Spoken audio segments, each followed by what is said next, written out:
Ryan's budget plan this week.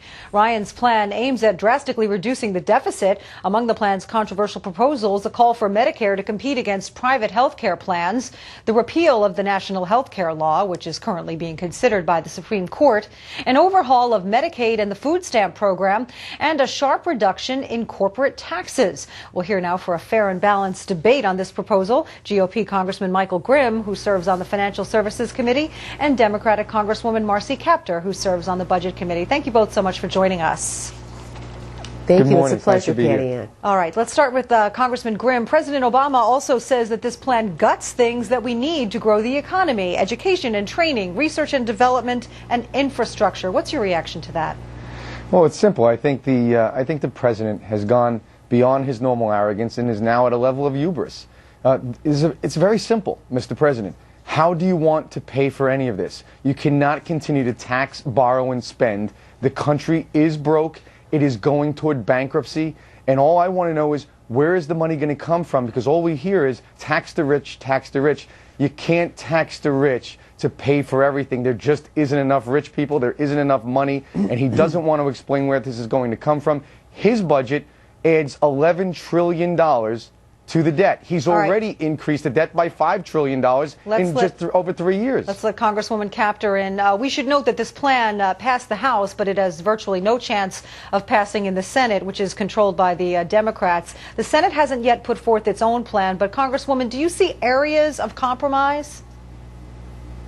I think we have to compromise, but the Romney-Ryan budget puts America on a road to ruin. We need to look at the Buffett rule. Warren Buffett, he believes in fiscal responsibility. Congressman Grimm stated that we have a deficit. Yes, we do. And we also have an accumulated debt, partially because of wars that have not been paid for. Why should we be giving the wealthiest people in our country more tax cuts that we can't afford?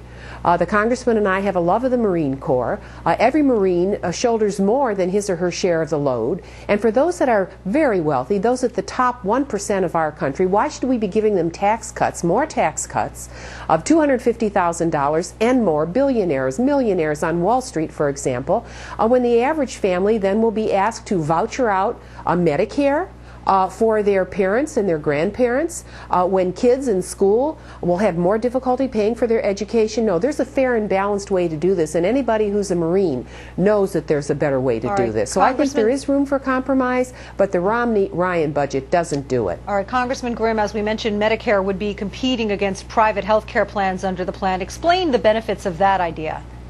Well, first of all, it does not affect our current seniors. It doesn't affect anyone in the 10 years of becoming a senior. So that's a misnomer that they put out there. It's not a voucher program. So let's correct that right now. It's not a voucher program. What this is going to do, and is a way to opt out also. This time the Ryan plan gives an option to opt out of this. But I also want to mention one other thing. With all due respect to the Congresswoman, we keep talking about the Buffett rule. Okay, that's about $7 billion in increased revenue. Here's the problem. You use that 6 different times. Where are we going to use it? Are we going to use it to pay down the debt? No. Are we going to use it for infrastructure? Are we going to use it for the other programs? You can't use the same $7 billion 6 different times. So it's very misleading to the general public to say the Buffett rule is going to solve all these problems. It's $7 billion. It's not. It's barely scratching the surface. It's a drop in the bucket. And the other problem with Medicare, if we do nothing with Medicare, it is guaranteed to go broke. It is on a path to bankruptcy. That's what the Medicare professionals are telling us now. That's what the trustees are saying. So we have no choice but to do something. The Democrats' plan is to do nothing and leave it as it is, Let's which let means Congresswoman bankruptcy. Kaptur in. Congresswoman, this plan also reduces corporate taxes with the idea of stimulating the economy. You disagree with that theory? Well, you know what? If they invested in the USA, I'm all for it. I'm a jobs Democrat, and I know that the way out of deficits and accumulated debt is to grow this economy. So you just can't keep giving money away to those who then take it offshore. We have to invest in this country. We have to invest in research and development, which the Romney-Ryan budget cuts. They also don't invest in education at the level that's important, but they do give Wall Street billionaires more tax cuts. Now, what's fair about that? And I disagree with what the gentleman said about Medicare. Medicare is a compact of trust between generations. You don't sever one generation from another. This is something we do as a country. And when you allow individuals to select plans that will cost more, what you're doing is you're charging those seniors more money. When we all come together in Medicare, we get the best price option. We are going to have to leave it there. There's one question, and so what is the Democratic plan to save Medicare? All right, so we're going to have to leave you with your question unanswered. Congressman Michael Grimm, Congresswoman Marcy Kaptur, thank you both so much for joining us today.